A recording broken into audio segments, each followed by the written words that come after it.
everyone.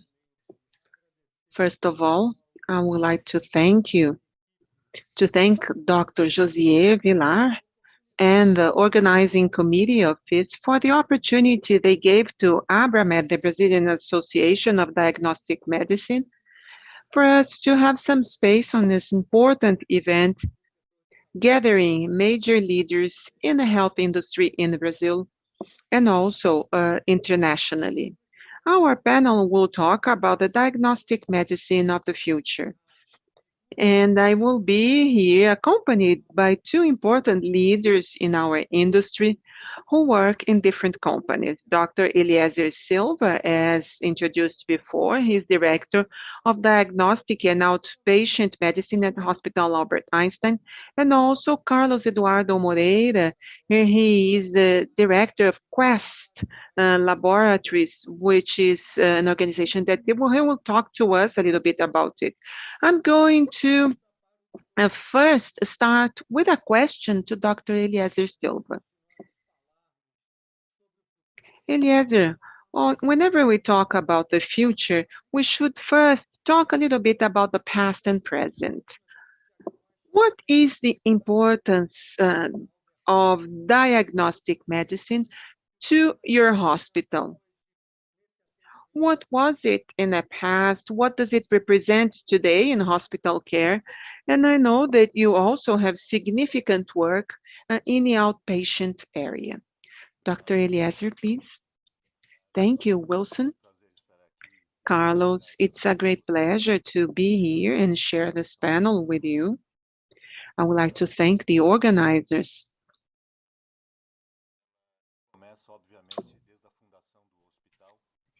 So it started right from the time when our hospital opened, and the aim is to provide support to hospital services. Hospitals, as a relatively young organization, it's 50 years old in terms of care providing, and diagnostic medicine in the first phase of our history, in the first 20, 25 years of the organization, it was second to our hospital activities. One hospital decided to create its satellite units so that people could have easier access to the hospital. We built these satellite units within a format of emergency physician offices like secondary care and diagnostic medicine. And this was the process of expansion of diagnostic medicine at Albert Einstein. It was always combined with hospital activities. We never had the initiative of offering diagnostic services in isolation. And so each one of our clinics, first we opened in the city of São Paulo, was associated to some other care service that we were providing. This was combined with the growth of Einstein, always representing the integrated care between hospital care, urgency, and emergency with the support of diagnostic medicine. So in the last 3 years, Einstein decided to create something that it did not have yet in its ecosystem, which is a primary care network. And then again, diagnostic medicine goes along with primary care within a new scope with essential tests in terms of diagnosis in terms of primary care. In this manner, diagnostic medicine permeates all levels of care, and it's an important pillar and takes active part in the sustainability of our organization. So, finalizing my first part, so diagnostic medicine is essential part of Einstein's healthcare activities, not just in the brief description that I have provided you on Einstein's activities in the supplemental health, but also providing services to the public healthcare system. Einstein is involved with the management of many public healthcare systems, and we have when we offer diagnostic medicine in those units too. Thank you very much, Dr. Eliezer. Undoubtedly, the work of Einstein is very important, both in a public and a private area, and we will talk more about that in a minute. I am going now to talk to Carlos Eduardo Moreira, and he manages Quest Diagnostics, and it's very well known by the lab community. But as we are in an event with a very diverse and eclectic audience, so Carlos, could you tell us a little bit more about Quest and its operations in its country of origin and how it is positioning itself in other countries? What are your specialties and what does it offer in terms of differential? Please, Carlos Eduardo, you may open your microphone. Thank you very much for the invitation. It's a pleasure to be here with you, Eliezer and Wilson. And I'm very happy to talk a little bit about Quest. In fact, I think that in Brazil, the lab community is really familiar with Quest, not so much due to lab users. Quest is an American clinical diagnosis laboratory today with more than 50,000 employees, with about 1.8 million daily tests, providing care to 50% of the hospitals in the United States, as well as physicians. And in the 50 years of existence, they have managed to gather 56 billion data points. So Wilson, this is the differentiation of Quest. Here in Brazil, I am responsible for the region covering the Caribbean, South America, and Brazil. And in Brazil, in essence, we are a laboratory that provides support to laboratories, like a backup lab. So labs here in Brazil that provide clinical diagnosis services, and oftentimes because they have tests for which they don't have much of a volume, and they have high complexity involving technologies that sometimes it might be too expensive and difficult. So usually we provide services to these labs with those requirements. So sometimes it's not economically feasible for them to have that operation here to run those tests. So we have built a structure to provide services to those labs. We collect the specimen, they are sent to the US, especially for SJC, San Juan Capistrano in California. The specimen gets there in less than 48 hours, oftentimes in 24 hours. The tests are run over there in the US, and the labs get the results here in Brazil. One thing that is important for us to mention is that much more than diagnosis, what Quest is promoting today is much more in the direction and consideration of existing risks, as well as in the prediction of diseases. Even before they manifest themselves. So we are investing heavily in mass spectrometry, ion mobility, and many other technologies. And if we have enough time, I can tell you about them further ahead. But I think this is it. So Quest's vision is basically to obtain better health outcomes through diagnostic insights. So just to give you an idea of Quest in Brazil, this is what we do. And just in conclusions, Quest also leads a GDN, a global diagnostic network. So it's an entity led by Quest that has members in all continents, covering 70% of the population, of the global population. And if we have the chance during the pandemic, there was a really significant interaction between these labs in terms of sharing good practices, ideas, different ways of looking at tests, and this helped everyone very much. But overall, this is it. Wilson, this is all I wanted to say. And if we have the opportunity, I can tell you more about Quest Advanced, which are the exotic tests that we have. Well, we will sure explore that more, Carlos Eduardo. Thank you very much. We have provided some interesting hints to us about the accumulation of data that Quest has managed to do and the possibility of working in predictive medicine. And we in diagnostic medicine have a great opportunity to help health systems with predictive medicine, and especially to help the population in general that today is very much worried about staying healthy. So predictive medicine is fundamental.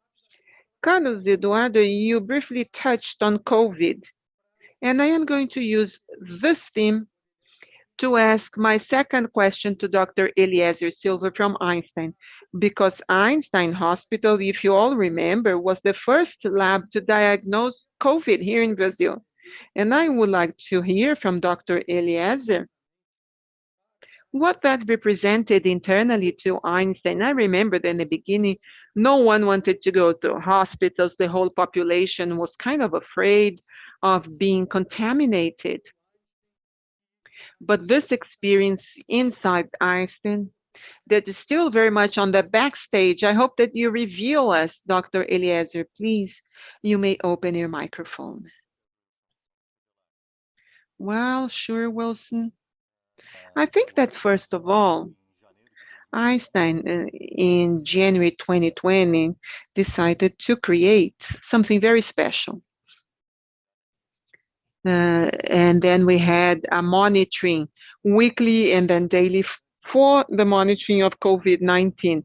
This was very important because, of course, initially we gathered data from China and then from Europe so that we could predict whether it would be possible back then of a disease progression curve and occupancy rate and intensive ICU occupancy rate.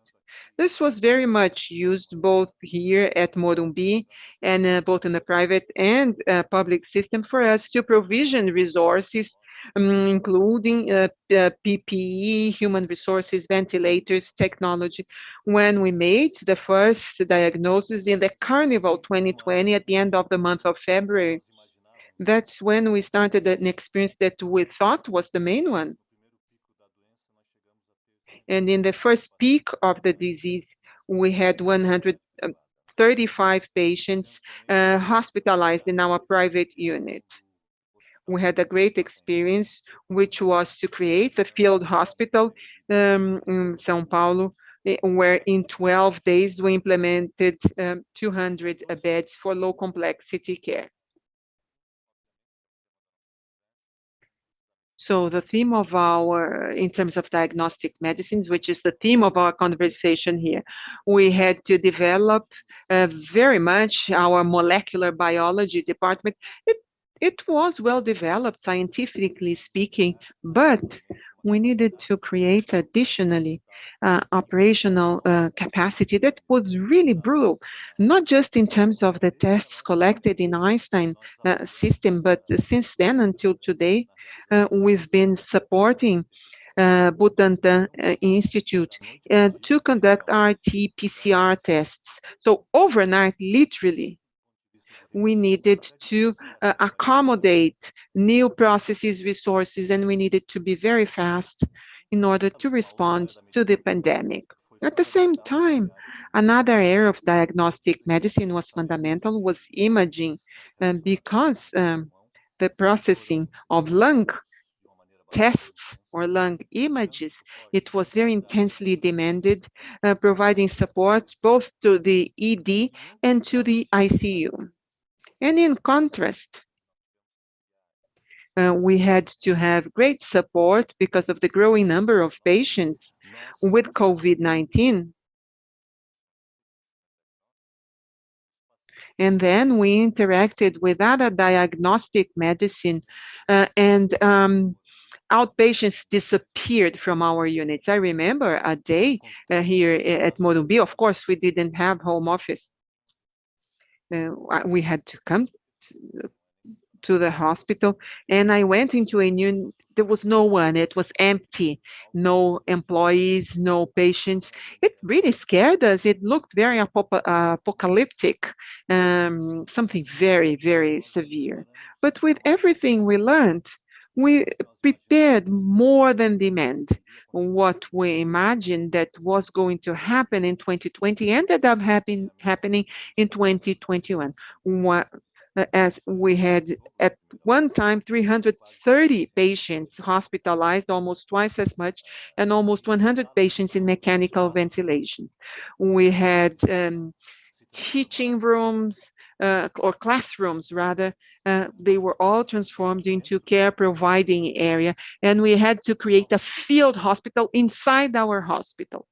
So once again, we had to respond very fast, and it didn't happen just in the front end with care providing staff, but diagnostic medicine had to structure itself in terms of processes and always providing coverage in real time to all procedures, because they depended on these activities to provide the appropriate care to patients and also to have faster discharges than usual. So we had two peaks with different magnitudes, with different care providing impacts, but we are very proud that we delivered very high quality to our patients, again, both from the public and private systems, with quite low mortality rates, and incorporating human resources and technological training also very fast. Many patients were simultaneously submitted to extracorporeal circulation, and once again, diagnostic medicine provided support to intensivists in terms of ECMO, because almost in real time you need blood gas, electrolytes, coagulogram, and other tests to keep those patients running on ECMO, sometimes for 2 or 3 weeks, and many of those patients were discharged and did not die inside our hospital. So this is a little bit of our journey, and once again, we are very proud to have gone through it. And today, just to set numbers, I said 135, 302 today, to November 12, 2021. We have only 8 patients staying in the unit of Morumbi, and only 2 on mechanical ventilation. Thank you very much.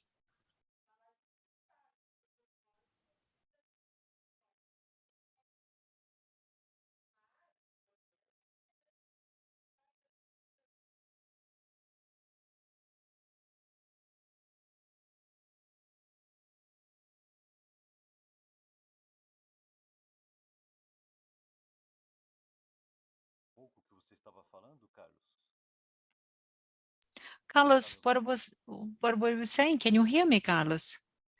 Yes, yes, now I can hear. What did you ask, Eliezer?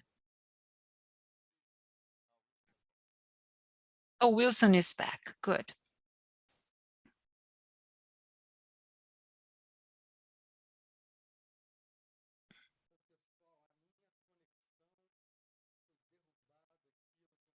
I'm sorry. I got disconnected and I'm coming back now. So I'm sorry, I don't know where you stopped the conversation. Eliezer, have you completed your thought? Yes, I've just done it. Back to you, Wilson. Thank you, I apologize. So as we were talking about COVID, and Carlos Eduardo has already given us a demonstration of what happened at Quest, so now it would be a good opportunity for you to detail what were the good things and what is your legacy based on lessons learned from COVID.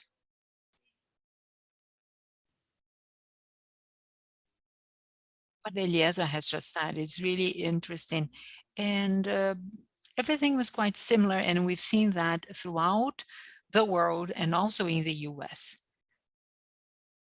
At first, nobody knew what to do. What were the risks and the impact? The resilience of the Quest team and our planning capability,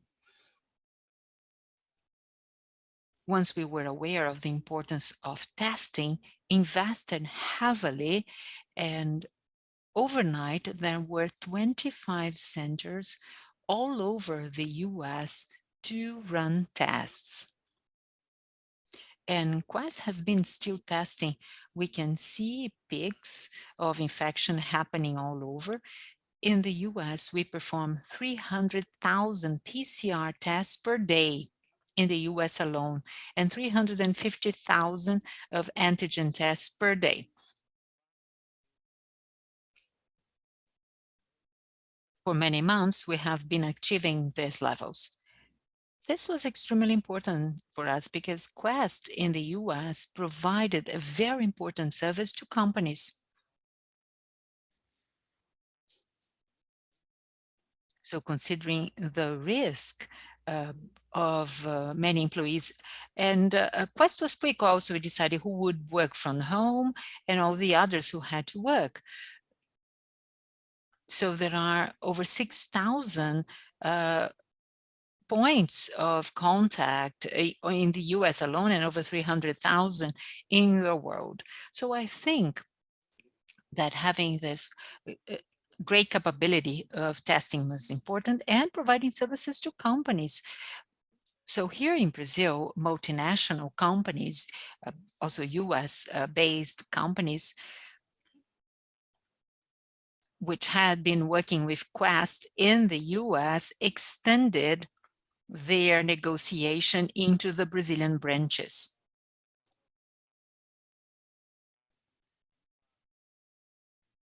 We had some labs at their maximum capacity and they could not perform and process all tests. Sometimes we submitted to the US, and there were also some local facility here in Brazil. So by doing that, we provided a significant help for Brazilian companies, especially multinational companies based here.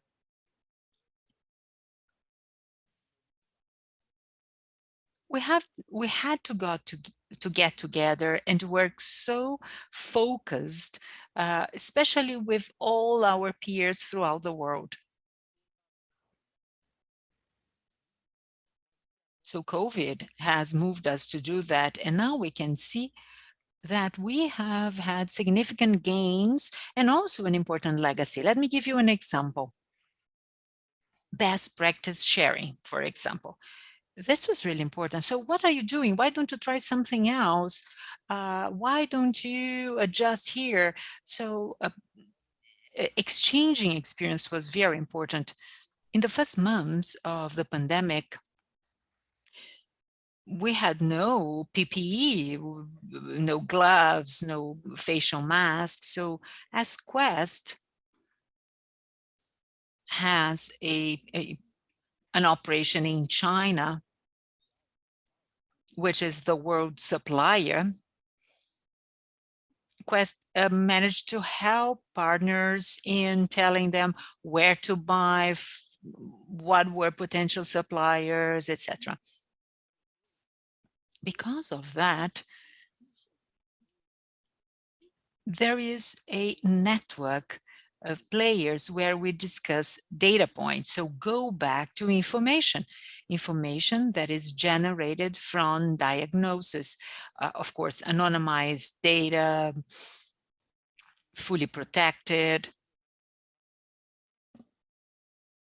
But that has generated a number of trials being carried out. LDL, for example, we can see that in Brazil, Canada, and Europe, the population has similar behavior very differently from what happens in the population of US or China.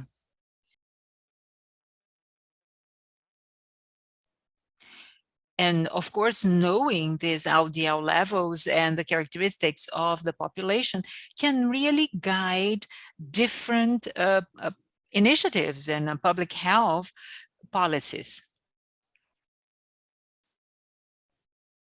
Interacting with Abramed and others, we can really have very significant take-home messages, and we've learned so many lessons.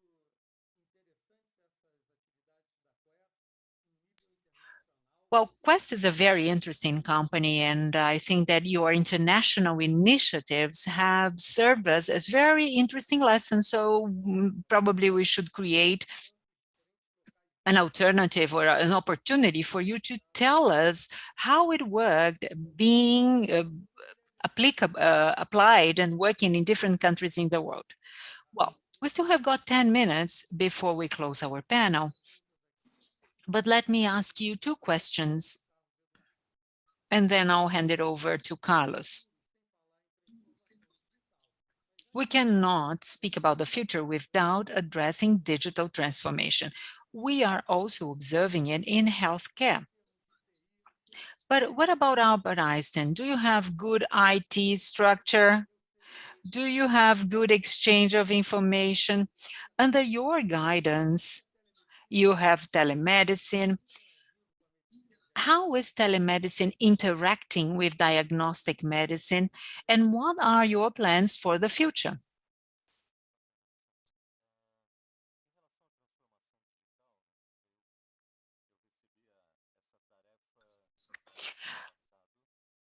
The end of last year, I got a new assignment in addition to everything I did for outpatient and laboratory medicine. I had to deal with the digital lab initiative. And we learned that it is quite complex. Any organization is comprised of people with different backgrounds and different mindsets and behaviors. And transforming a company such as Einstein, as well as other large companies, requires, on the one side, the preparation of capabilities, and on the other side, the challenge of bringing together all areas and departments.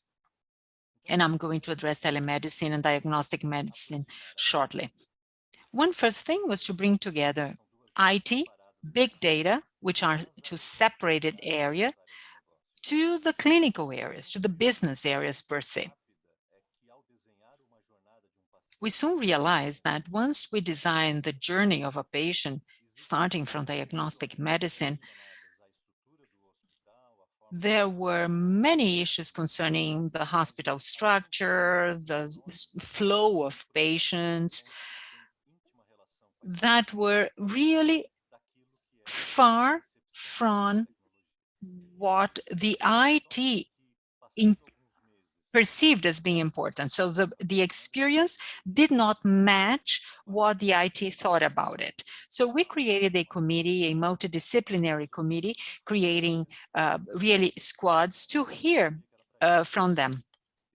And we heard from IT, oops, I never heard it was for that. So the purpose, what they were doing on the background, they did not know what it was for. So by bringing everyone together, they could understand that what they were doing had a purpose, had an intention behind it. It was very helpful for people to understand how it worked, and not through formal requirements, which were just submitted to IT or big data with no connection whatsoever with the real activities that were performed with the patients. For nearly 1 year, and we started through diagnostic medicine, we had this process of creating a single purpose, a single strategy, and then have technology on board to meet their needs. really having a different mindset and using apps and using scheduling, preparation cells, reports of tests, etc. And telemedicine, which was created here in 2012, started through high complexity cases for ICU. And slowly, even before we got into digital transformation, telemedicine also started getting closer to patients. And during the pandemic, we went from 200,000 clients that we used to have in our base, direct care to from physicians to patients, to have 2 million clients. What was really interesting throughout the months has been to observe how consumers and patients learned how to use the resources. First, addressing COVID-19 issues, correlation and diagnostic medicine, home care to support those who could not come to the hospitals. And now it's a much more continuous process involving our primary care program, the interface, through a platform where we have medical services, which is part of digital transformation, and fully connected from placing an order to checking test results, all integrated within care. So we have been integrating all areas and using big data, which was created some years ago, not only in structuring and working on data governance, but also predicting and analyzing within a whole concept of integrated healthcare journey. Great. What about at Quest? Has digital transformation hit you yet? I was very glad to hear about Einstein diagnostic medicine as part of this process. And I know that in the US, there are many incentives for digital transformation. How is Quest dealing with it? And if you want to tell us a little more, because you have already told us what you've been doing in cardiology. So tell us what you've been doing for oncology, which is an area intrinsically related with diagnostic medicine. And I know Quest is an important player in this arena. So let me try to bring together the two questions and give you a good answer. Digital has always had a very important role in Quest. You need to have good control, otherwise we just lose track of things. 1.8 million tests per year, per day, over 7,000 service stations, 3,700 vehicles that collect to get samples, 23 planes collecting samples, companies all over. So the company really has to have very good control. So Quest has brought 56 billion data point of patients. And from this investment in R&D, and the development of really managing big data, some algorithms were created, taking into consideration all these aspects. And that's exactly how we get into prediction, risk analysis, going beyond simple diagnosis.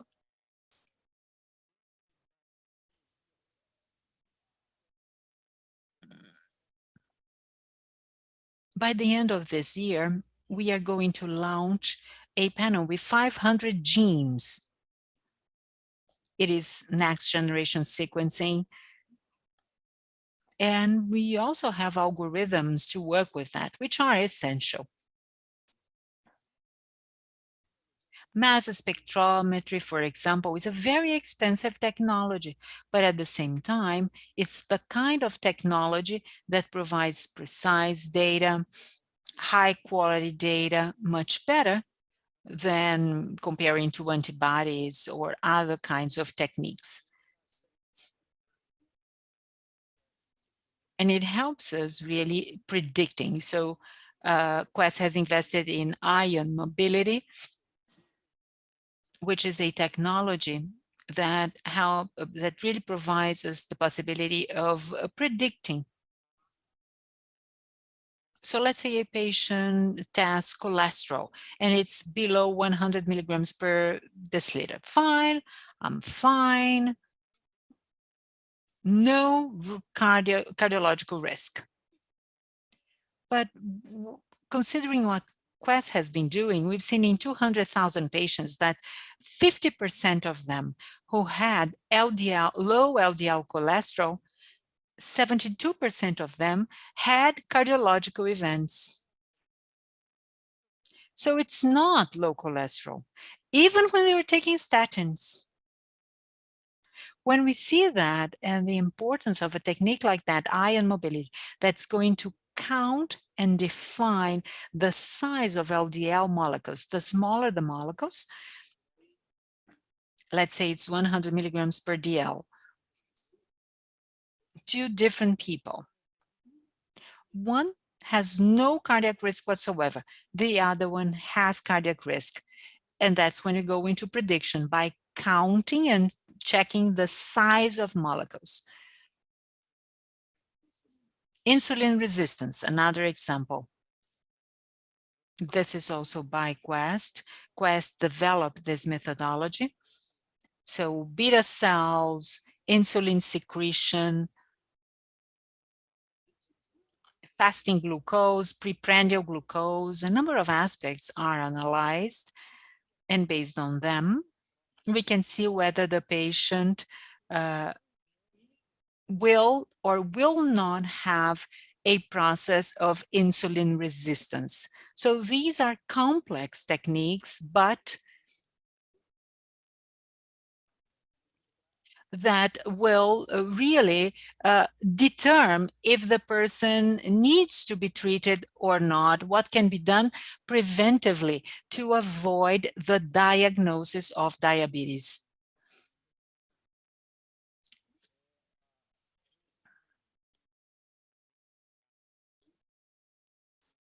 Another interesting data which called Blueprint for Wellness Gene. It's an algorithm that was developed to bring together a panel of tests, and Quest does it. We have 50,000 employees, and once a year, we run like a health checkup. Let me briefly tell you some numbers. Of every 1,000 participants,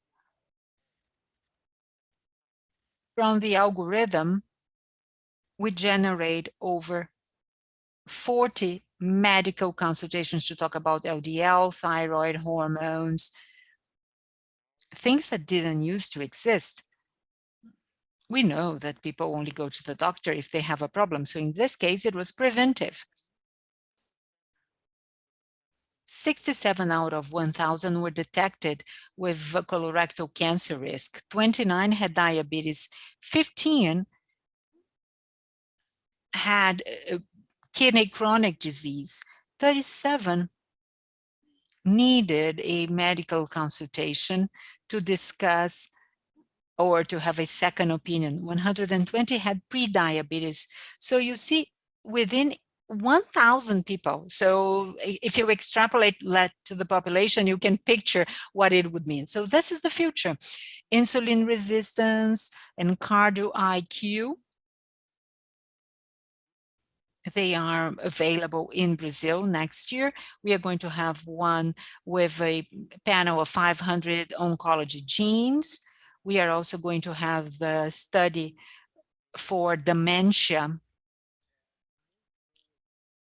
where we can see high technology tests to predict if the person is going to manifest dementia or not. So just for prediction purposes. So very interesting things that are coming into the game, and I hope we can have future opportunities to talk about that. Well, definitely our time is almost up, but it's wonderful because we hear all the time about artificial intelligence, machine learning, algorithm.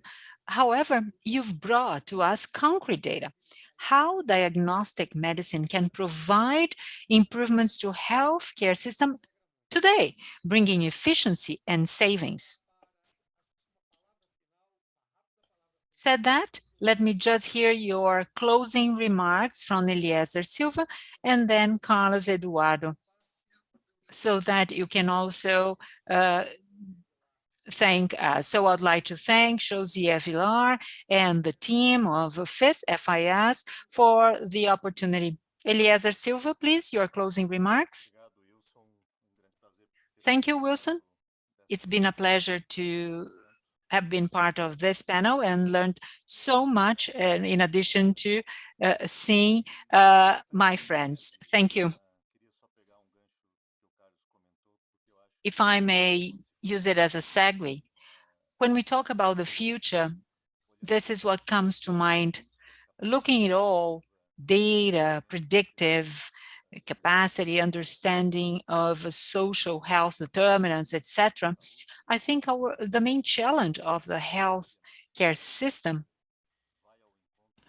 applying to diagnostic medicine, and it is also the purpose of Abramed, we know that the healthcare system has to come closer to health, and it can happen when we really understand what matters to human health. In diagnostic medicine, we can find so many of these characteristics. So we've seen a great progression in the area of genetics, physiology, body functioning that Carlos has pointed out so well. So this is our main challenge, understanding more about health. And by understanding about health, we can keep people healthy. So thank you very much for the opportunity. Thank you. I think it was wonderful to hear your summary talking about the future. Carlos Eduardo, you have 30 seconds. Thank you very much. It's been a pleasure to be here with you. As Eliezer has said, we've known each other for a long time. And my final message that I would like to have as my take-home message is exactly that.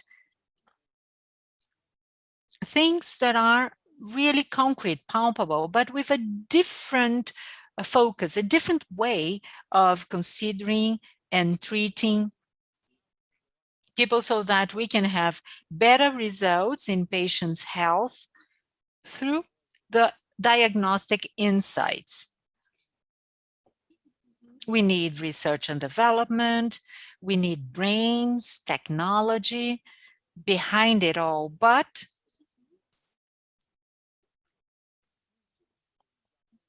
so many simple things can be done, and through them we can get to huge results, which are exactly what we've heard in terms of prevention, in detecting early and treating so that the disease does not manifest. This is what we have in mind. Thank you all very much for attending. Thank you, Eliezer Silva, Carlos Eduardo Moreira. It's been a pleasure to be here and to see you again. And I think this panel has brought to light what can be offered by the diagnostic medicine in the near future. Thank you very much. See you next time.